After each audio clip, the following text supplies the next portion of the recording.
Célébré le 16 juin de l'an en souvenir du massacre de centaines d'enfants lors d'une marche pour leurs droits à Soweto en Afrique du Sud, la journée mondiale de l'enfant africain a été commémorée à Pointe-Noire le mercredi 16 juin par la coalition des femmes juristes et de la société civile. 2 heures durant, cette coalition a abordé les mots qui minent cette couche juvénile en vue d'aider les orphelins et les enfants vulnérables. Deux textes essentiels constituent le socle sur lequel les droits des enfants se reposent. Le premier texte, qui est le texte de base, c'est la Convention internationale des droits des enfants de 1989 et la loi Potignon du 14 juin 2010, dite loi Potignon.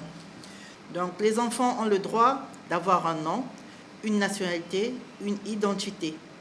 Le droit d'être soigné, protégé des maladies, d'avoir une alimentation suffisante et équilibrée, d'aller à l'école, d'être protégé de la violence, de la maltraitance, de toute forme d'abus et d'exploitation, d'être protégé de toute forme de discrimination, de ne pas faire la guerre ni la subir, d'avoir un toit au-dessus d'eux, d'être secouru, d'avoir des conditions de vie décentes, d'avoir le droit de jouer et d'avoir des loisirs, d'être informé, d'avoir le droit d'exprimer leur opinion. Faire un état des lieux de la situation de l'enfant et trouver des pistes de solutions en vue d'améliorer la condition de vie de l'enfant en République du Congo, enjeu de cette rencontre sous le thème 30 ans après l'adoption de la Charte africaine des droits de l'enfant, accélérant la mise en œuvre de l'agenda 2040 pour une Afrique digne de l'enfant.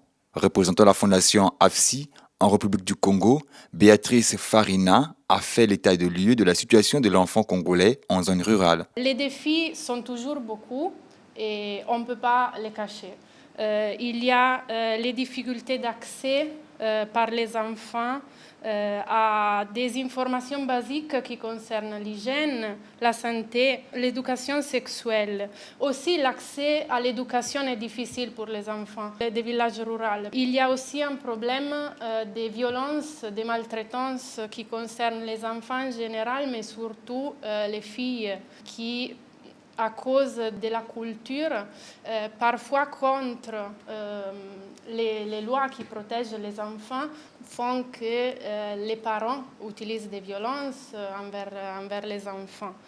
La chose importante est relancer l'engagement de la société civile et des acteurs internationaux dans la lutte pour favoriser la protection des droits des enfants. Bernadette Befangayaou, la présidente de l'association Sojus, a fait l'état de lieu de la situation de l'enfant en zone urbaine et de l'intérêt supérieur des enfants. Nous, lorsque nous voyons par exemple des enfants qu'on met en garde alternée dans un couple où le couple ne s'entende plus, et nous trouvons que l'enfant est vraiment en danger. De non-respect aussi des procédures de l'adoption.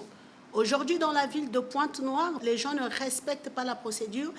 Alors l'intérêt supérieur de l'enfant arrive aussi au niveau des bébés noirs. Alors les bébés noirs, ce sont des jeunes. Qu'est-ce que nous devrons faire pour ces bébés noirs-là? Est-ce que les tuer, c'est une solution? Ou les réencadrer, les mettre dans un centre de rééducation, de réinsertion socio-professionnelle.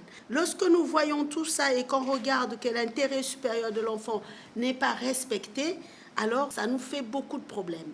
Un plaidoyer a été fait à l'occasion de cette rencontre en vue de l'amélioration des conditions de vie des enfants en République du Congo. On a envie de dire à tout le monde, ensemble, passons à l'action.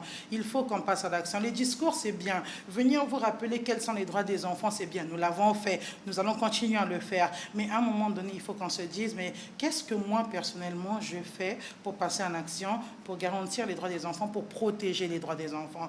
Au niveau du tribunal pour enfants, nous avons commencé à faire ce plaidoyer-là pour la réouverture des centres de réinsertion et de rééducation qui existaient déjà.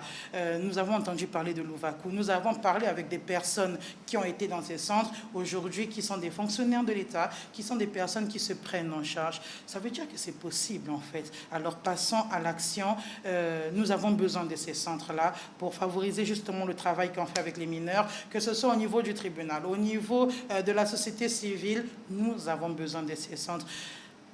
passons à l'action. Pour cette coalition, la situation des enfants en Afrique est toujours préoccupante et les dirigeants sont appelés à mettre en place des mesures fortes pour que les enfants africains puissent avoir accès à l'éducation et soient pris en compte dans les décisions les concernant.